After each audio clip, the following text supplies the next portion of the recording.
we are moving on and welcoming now our next two speakers. Barbara Marshall is the Global Media and Entertainment Industry Lead at HP, and Nidia Dias is Art Director and Designer.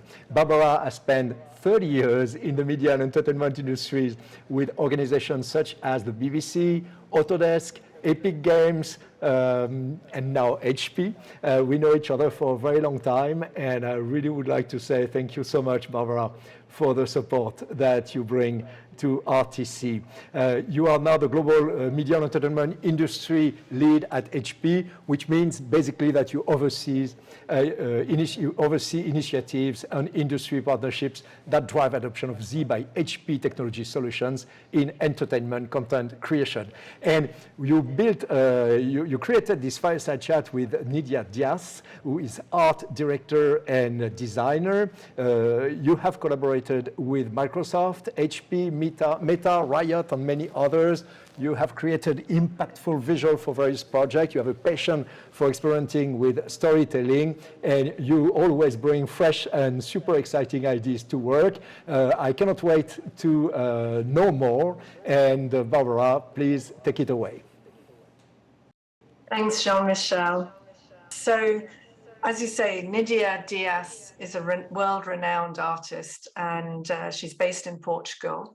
She's also been an ambassador for Z by HP for 5 years, and I'm delighted to have this opportunity to talk with her about the real-time revolution, or is it an evolution, and how the part AI is now making in her journey. But first, let's play her show reel.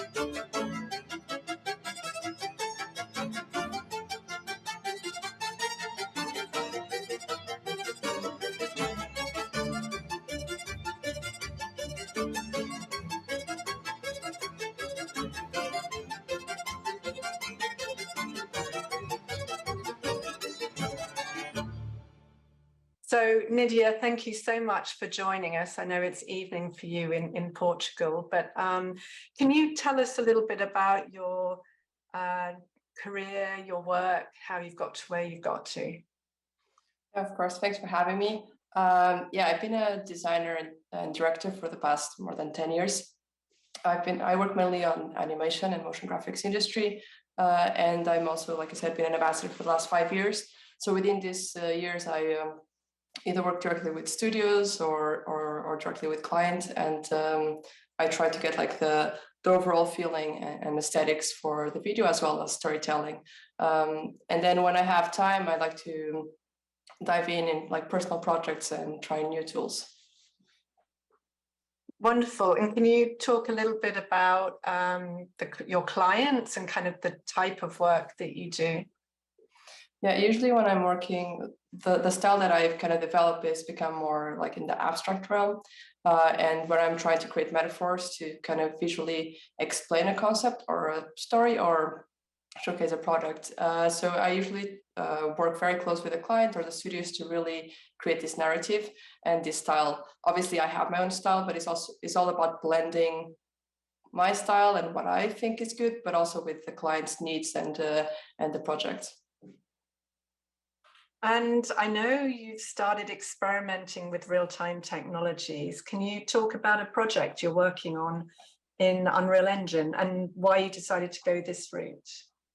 So at the moment, we're finishing up a project with my fellow ambassadors from Z by HP. And usually when I'm creating these kind of projects, very artistic projects, I always try to push what I'm doing and also try the machine that I'm using, like the HP. So in the past, I've tried particles and things like that. So this time I wanted to try something new, and I've seen so much great stuff about Unreal, and I was really curious about what I could bring to it. So I was already imagining that I wanted to do some landscape and work building, and I knew that Unreal was really praised for that. And again, it's used in a lot of productions and cinema and TV series. So I thought, why not give it a try? So obviously that was like the learning curve. But for this project, like what we're seeing here in the background, is really, I was really playing with world building. I wanted to really create something that is a bit unusual from what I do, in the sense when I'm creating a project for a client or even for myself, a lot of times I decide what shots are now many shots I want and what they're gonna portray in each one of them. In this case, I wanted to almost feel like I would go into this landscape that I'm building with a drone, like a camera, and start choosing angles from that rather than the other way around. And it was just like unreal, like the fact that I can just move the sky around, the light, add geometry from megascans and really see how it exactly looks. It just gives me so much control. And I was able to really explore a variety of ideas really fast. And the tools that you're using within Unreal, you're talking about world building, but also can you talk a little bit about the trees and the forests that you created? Yes, so for the main overall geometry, I'm using megascans, either for lands, if there's any scans that are already good. And then when I'm trying to add details like grass, trees, or like flowers, it's so great that they have this foliage brush. So you can just brush anywhere, really, how much it is. And it's so fast, and like you can have an enormous amount of trees or grass or flowers, and it's still very responsive. And for me, that was great because whenever you're trying to create something so rich, and a lot of this, anything that we're trying to do, obviously as realistic as possible, it's all about the details, right? The more you add, the more details you add is going to become more realistic, right? And users won't notice as much. It's all about details and extra stuff. So adding different types of grass, flowers, even like leaves in the ground, all of those are not only are like make it realistic, but also like I could just kind of like art direct it with a brush, like I want more here. Or if I end up choosing a specific camera because I thought, oh, this top view is great, but it feels like I need more grass here or things like that, I can just, like in this video, like you see now, I can just go there and start adding to it, and I can change, oh, this is too much, let me lower it down. So all of these visual cues in real time was super helpful to create these landscapes. And you mentioned that you kind of just dove into Unreal. So what did you teach you? It sounds like you taught yourself how to use it. What were the main challenges? For me, it was when I mean, it's kind of self-taught, but obviously there's so many good resources on YouTube that I followed, but also the fact that in Unreal, you can just open scene files from them, project files, and you can see how they've done a lot of their projects, and you can just dive around and move. So that was super helpful to know how they're lighting a scene, how they're adding these particles. But for me, the main challenge was actually navigation, because Unreal is very much and it started as a game engine, so for you to move around you kind of use as your POV first player in a game, and I was coming back from Cine 4D, so I'm trying to do the Cine 4D approach, and then I'm all of a sudden can't do it, and then realize, wait, this is different. So Lorna, like my memory muscle was completely messing me up, and then I finally got used to it, and now whenever I go to Cine 4D I mess it up there, but overall it was quite a easy tool to start in and make something great. And then some tools feels like it takes a while to get used to it. Unreal was the opposite. It's really easy to start in and start playing with it. And then you can slowly dive into more advanced things to really understand, like, how can I push this? Like I looked a bit into Niagara particles and things like that, just to add extra elements. But obviously it's its own kind of world. So I just used the basic setups for those things.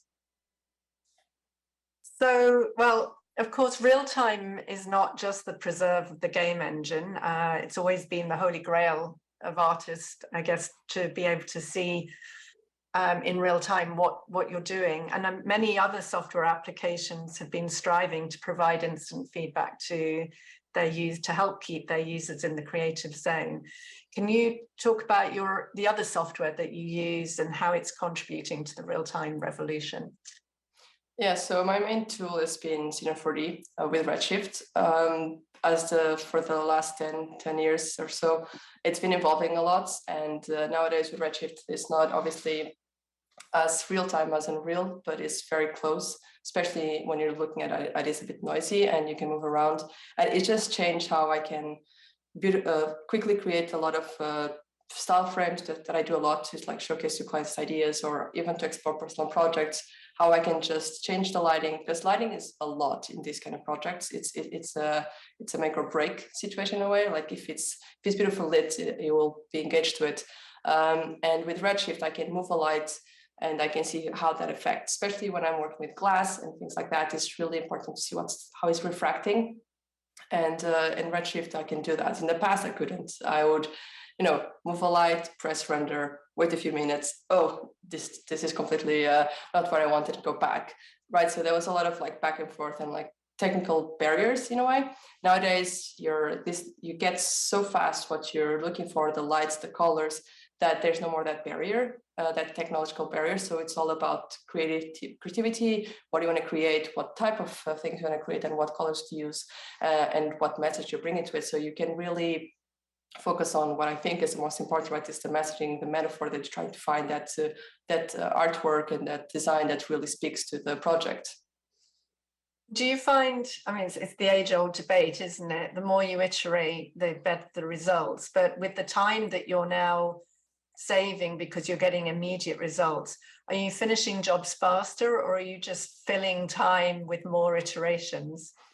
That's a good question. I think it's a mix. I think like style frame wise, I do them faster, but it does allow us to create more options, right? Like you can explore really at the beginning of a project, do a lot of R&D to really understand, is this the best approach? Okay, I've done something that is bright, for example, let's do a dark mode, and how can this, will this work as well? So you can as well push a bit outside the box, right? Because you do have that time to explore other options that otherwise you don't have time to even consider, for example. So everybody wins, you and the client, by the sounds of it. You're muted. So, okay, so next up is, you could argue that real-time technologies are old hat now. They've been eclipsed in 2023 by generative AI. And I'm wondering how you feel as an artist about AI, and are you using it at all? Yes, I think that AI is very much evolving really fast, and it's something that we as artists should definitely have a look at. I believe it's every artist is different and has their personality and what their views. For me, AI is about helping me so I can be more creative, because I love my style frames. I love designing and I have full enjoyment in that. So I don't want that to stop.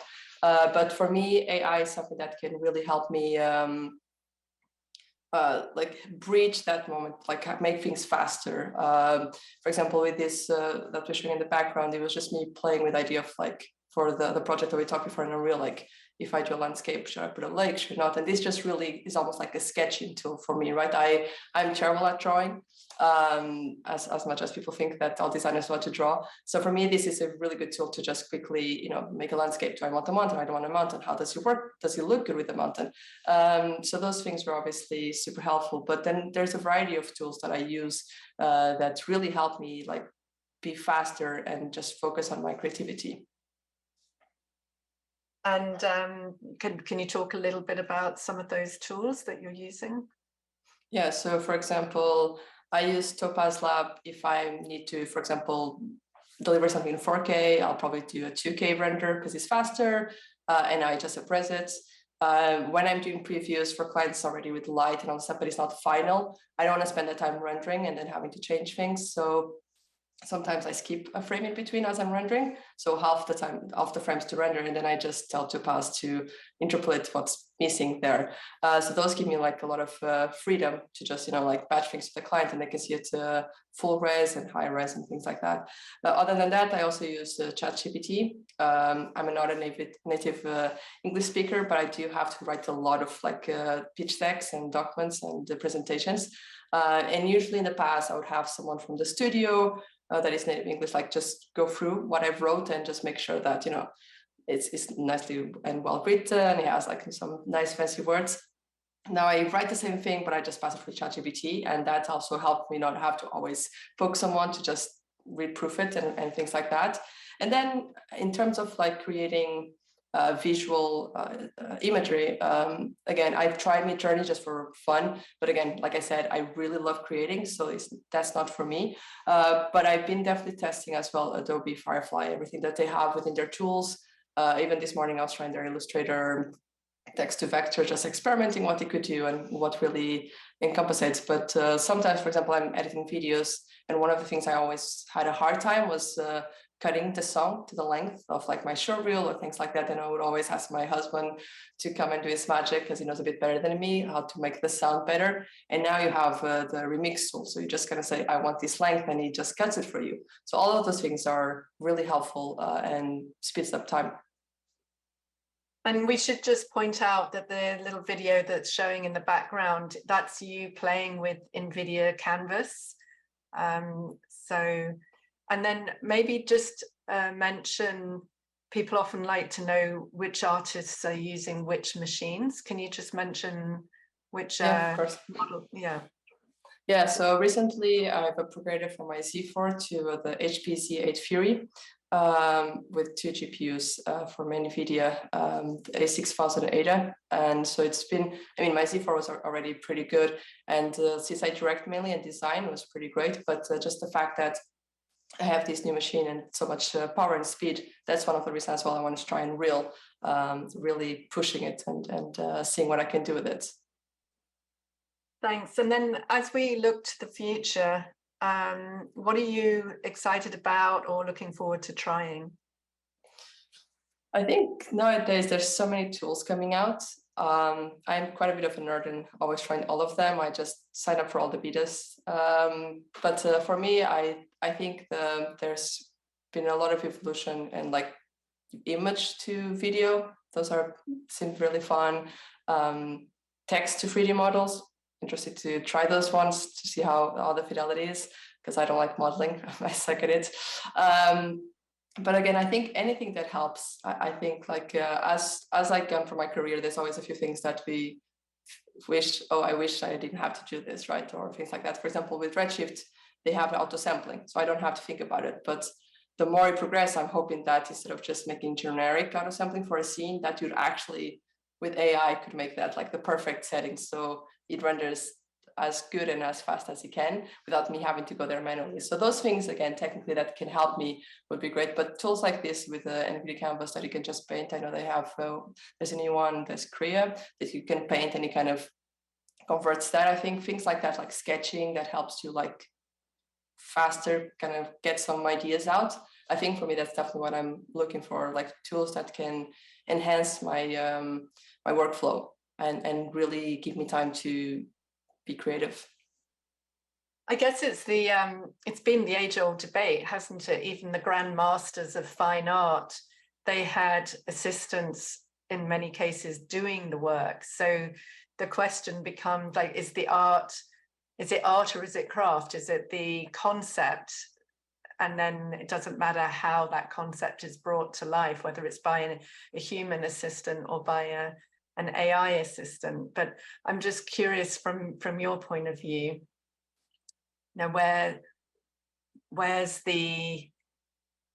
does your role begin and end, and where does it not matter if it's AI or you're a human assistant helping you? Yeah, for me, I feel like a lot of the times when I find a new style or something just worked, a lot of times came from experimentation. And I think the tools nowadays, like let's say Midjourney, for example, again, you have to be very clear what you want. As an artist, my mind is definitely not very precise on what I want. So for me, it's all about exploration, experimentation, and sometimes you make mistakes and those turn out to be the best thing you've ever done because you find something new or something more interesting. So I think for me, it is always going to be the artist first, but having the AI to really let you explore this and again explore different ways of that maybe that you even consider in terms of creativity or style. I think blending both, I think it's the answer. I think obviously I know there's a very big debate about will AI replace us, but I don't think so. I think a lot of this is just to help. Obviously there's people that do use it fully, but again it's up to everyone. And I think once you've been through the process of creating art, is so enjoyable that I don't really want to remove that from my day. I'm one of those people that can be considered lucky because I do what I love, right? Every day. So I just want to keep pushing. I think it's the same as, people said, oh, photography will lose the job because there's iPhones now that have great cameras. They still exist. I think there's always going to be a middle ground, right, between people doing it for fun and it's just like that. Maybe that's not their main purpose, like art, and they just want to try. And these tools really allow them to be creative, maybe when they thought that possibly they couldn't. Like I said, like a lot of people think that you have to draw really well to do design, and I don't. So I think these tools will help you like really let that inner artist out. But for artists like us, like if we love our craft, I think we just really are curious to see how these tools can enhance what we're already doing and really push the boundaries. Thank you, Nidia. I love the idea of happy mistakes and curiosity being at the center of creativity. Really enjoyed talking with you. I don't know if there were any questions in chat, but I look forward to seeing this new project that you're working on. I think New Year is when I've heard it's going to become available. And if you want to find, to the audience, thank you for tuning in. If you want to learn more about Nidia and her work, you can find her on hp.com/Nidia, and then obviously our website as well. Thanks for having me. Thank you, Nidia. So there's a question in the chat, actually. I'm not sure if you saw it. It was, I get working with abstract imagery would be a particular workflow well to AI, but curious to hear thoughts on how would addition of human action in this iterative loop change things in the near future. I'm not sure if you saw that. Yeah, I find that AI still has a bit of a hard time with abstract, but I think it's mainly because the thing with abstract art, that's something that I always loved, is that any person can look at it and think that feel something different from it or see a different story, right? And so far you have to be very descriptive of what you want the AI to create or draw. So if AI is so abstract that anyone can see anything out of it, how can AI really come to it, right? But I think that that's definitely something that I think is going to improve. But for me, it's great because it's just like I can get ideas from AI, but then kind of push and have my ideas on it and make it even more abstract. But it's interesting to see how the evolution is happening so fast with AI. So it's really hard to know what's coming next. Thank you both, and Barbara, see you later in the day.